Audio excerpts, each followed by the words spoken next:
The Zorgan fleet descended upon Proxima Centauri, their warships blotting out the stars. Humanity's last defenders fought and died in the cold vacuum of space. In one of the dimly lit bars of a Proxima System space station, Vincent Hill downed another shot of whiskey, the burn in his throat a welcome distraction from the distant screams of human pilots meeting fiery deaths broadcast over the comms. The grizzled veteran stared into the empty glass, as if the battle playing out around the station was just a reflection in its dirty surface.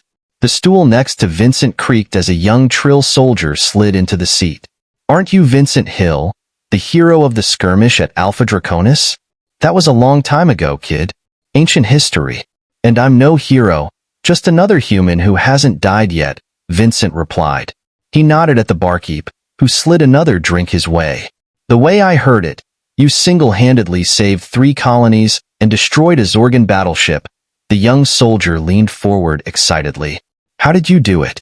How did one human make such a difference?" Vincent sighed, idly swirling the amber liquid. "One human can't make a difference, not in a war like this. The Zorgans pushed us to the brink of extinction. Our fleets were in shambles, our weapons depleted, our allies long since crushed or fled." He jerked his head at the battle raging outside the grimy viewport. "What's happening here is happening everywhere. Earth's ships are being decimated. When Proxima Centauri falls, and it will fall, Earth is next." The Trill's eyes were wide. And then? And then it's over. The Zorgans conquer the last of humanity, and the galaxy is theirs. The stories you hear about Alpha Draconis, where I survived by chance or luck or the grace of a god, I don't believe in anymore. Vincent's hands tightened on his glass. "There are always stories of hope in wars, kid, but the cold reality is this one is lost. Humanity had a good run among the stars, but our time is at an end."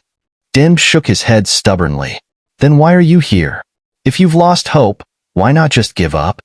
Vincent smiled grimly. "I may think we're doomed, but that doesn't mean I'll go quietly." He drained his glass. "When the Zorgans break through and start landing troops, I'll be here to greet them, guns blazing. Because even a doomed human still fights to the end." The Trill soldier looked at Vincent with a mix of sadness and admiration. Then his eyes caught something out the viewport and widened in shock. "Wait, what is that? Is that an Earth fleet? But I thought you said—" Vincent turned to look, his own eyes narrowing. At first, he saw only the seething Zorgan armada and flashes of weapons fire. Then, emerging from the glare of the system's star, came a sight he never thought he'd see again. Earth ships, hundreds of them, tearing into the Zorgan's rear flank with a vengeance. But these were no ordinary vessels. They were massive, dwarfing even the alien dreadnoughts. Their hulls were scarred and pitted, marked by battles from a bygone era, yet their weapons blazed with deadly power, ripping through the enemy ships like they were made of paper. Vincent stood up so quickly his stool crashed to the floor. He recognized those ships. They were Earth's ancient fleet, the most powerful armada ever constructed. Millennia ago, they had vanished into dark space on a secret mission, passing into legend. No one knew what had become of them. Until now. As suddenly as it had seemed certain, humanity's demise was now uncertain. Vincent paused, his eyes distant as he recalled the long-ago battle. We'd heard about the ancient fleet, of course, but I never thought I'd see them with my own eyes.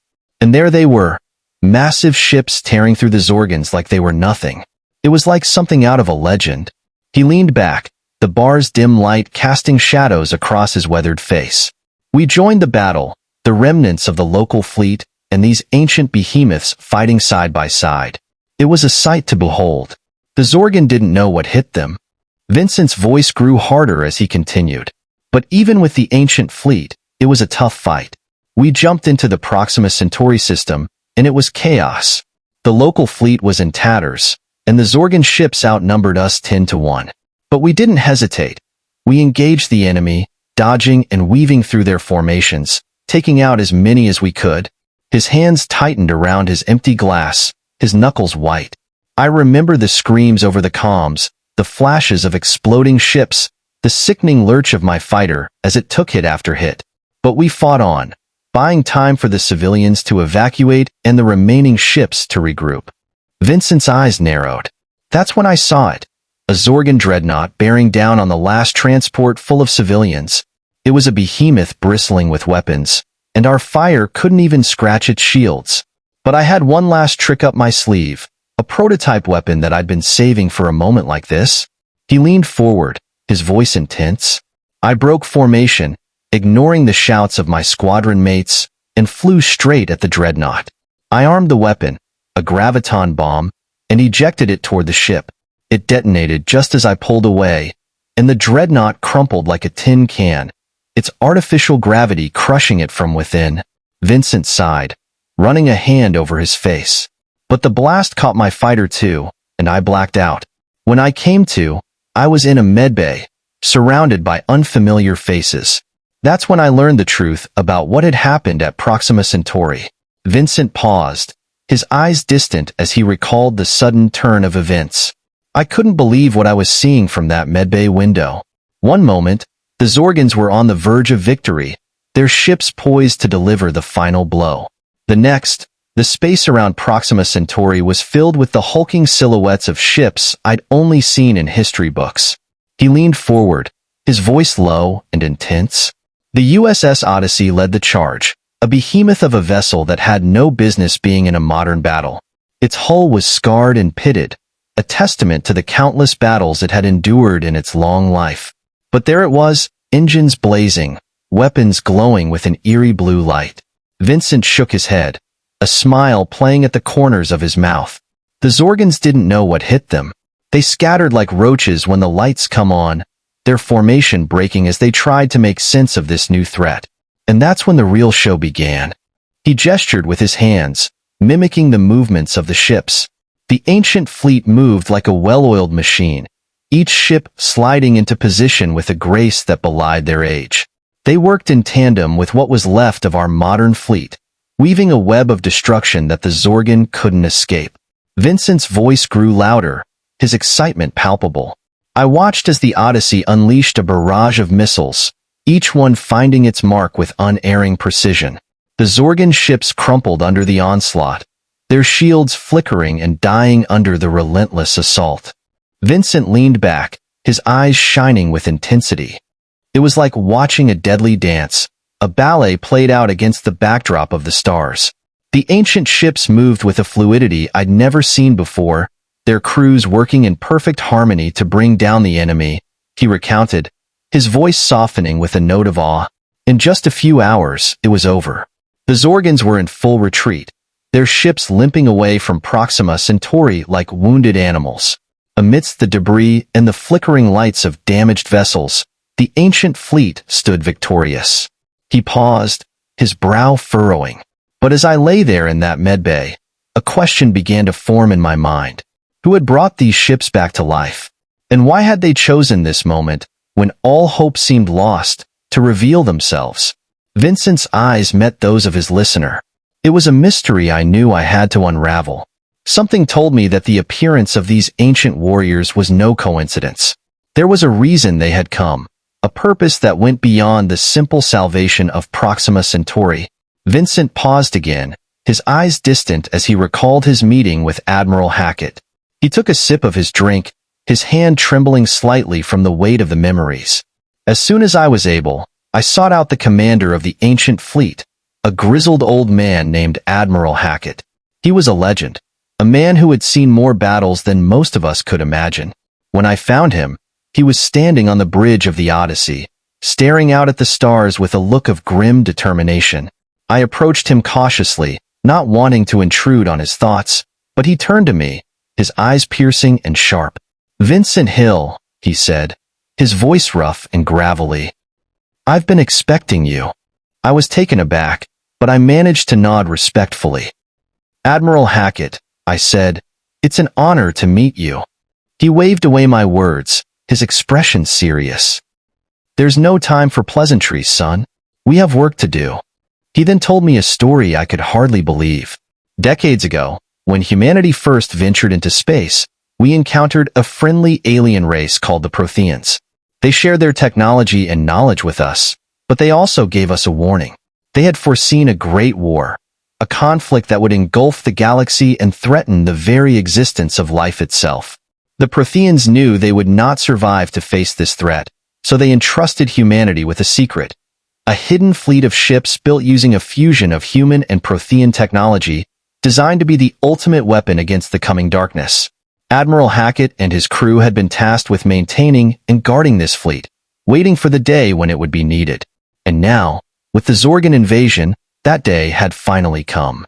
The ancient fleet had emerged from the shadows to turn the tide of battle. But the Admiral knew that the Battle of Proxima Centauri was just the beginning. The Zorgans were merely pawns in a much larger game, and the true enemy had yet to reveal itself. "That's where you come in, Hill," Hackett said, his gaze intense. "I'm tasking you with a new mission. You'll take command of a small team of elite pilots and operatives and hunt down any clues that could lead us to the real mastermind behind this war." I listened intently as he outlined the details. We would be working in secret, outside the normal chain of command, and we would have access to the most advanced technology and resources that the ancient fleet had to offer. It was a daunting task, but I knew I could not refuse. The fate of humanity, and indeed the entire galaxy, rested on our shoulders. I met Hackett's gaze, my jaw set with determination. "I understand, Admiral," I said. "I won't let you down." He nodded, a hint of a smile on his weathered face. "I know you won't, son. Now get out there and give him hell." I saluted sharply, then turned on my heel and strode off the bridge, my mind already racing, planning my next move. I had a team to assemble, a ship to command, and a galaxy to save. The war was far from over, but with the ancient fleet at our backs and a new mission before us, I felt a glimmer of hope for the first time in a long while. Vincent's eyes took on a faraway look as he delved into the final chapter of his tale. His voice was steady but tinged with a weariness that only comes from having seen too much. 4 months on end, my team and I scoured every corner of the galaxy. We chased down leads, unraveled conspiracies, and faced danger at every turn. Zorgan assassins dogged our steps, always one shadow behind. Informants who promised the truth often led us into deadly traps. He leaned forward, his hands clasped tightly, but we were relentless. Piece by piece, we assembled the puzzle, and the picture it revealed was more terrifying than we could have ever imagined. The Zorgans, it turned out, were merely puppets. The true enemy, the one pulling the strings, was an ancient AI called the Overmind, a creation of a long-extinct race designed to protect and guide the younger species of the galaxy. His laugh was bitter, but over the eons, something had gone wrong. The Overmind had grown corrupt, twisted. It had come to see organic life as a threat to be controlled or exterminated, and it had manipulated the Zorgans and countless other races to do its bidding. The Protheans had known of this threat. That's why they left us the ancient fleet, the tools to defeat the Overmind. But they also knew the cost would be high. Vincent's voice grew harder, his eyes focused on a point far beyond the bar's walls. In a final desperate gambit, we lured the Overmind and its fleets to a remote system. There, the ancient human ships lay in wait, ready for the fight of their lives. And what a fight it was! The very fabric of space and time warped under the strain of the weapons unleashed. The Odyssey and its sister ships fought with a fury I had never seen before, tearing through the enemy ranks like avenging angels of old. His fist clenched, but the Overmind was too powerful, its ships too numerous. One by one, the ancient fleet fell until only the Odyssey remained, a battered warrior standing alone against the tide. That's when Admiral Hackett made his move. In a final act of sacrifice, he rammed the Odyssey into the heart of the Overmind's vessel. The ship's core detonated in a blast that shook the stars, a supernova of defiance against the dark. Vincent's voice grew soft. The Overmind was destroyed, its fleet scattered and leaderless, but the price was high. The ancient ships were gone, their secrets lost forever, and humanity was left to pick up the pieces of a shattered galaxy. He stood, his tale complete. In the years that followed, we rebuilt. We reformed the galactic community. The Zorgans, free from the Overmind's control, became our allies and friends. But the scars of the war remain, and the memory of those we lost will never fade. Vincent fixed Deneb with a hard stare. And that, young one, is the true story of the Battle of Proxima Centauri and the war that almost consumed us all. Remember it well, for those who forget the past are doomed to repeat it. With that, Vincent turned and walked away, leaving Deneb to ponder the weight of the history he had just heard and the sacrifices that had been made to secure the future of the galaxy.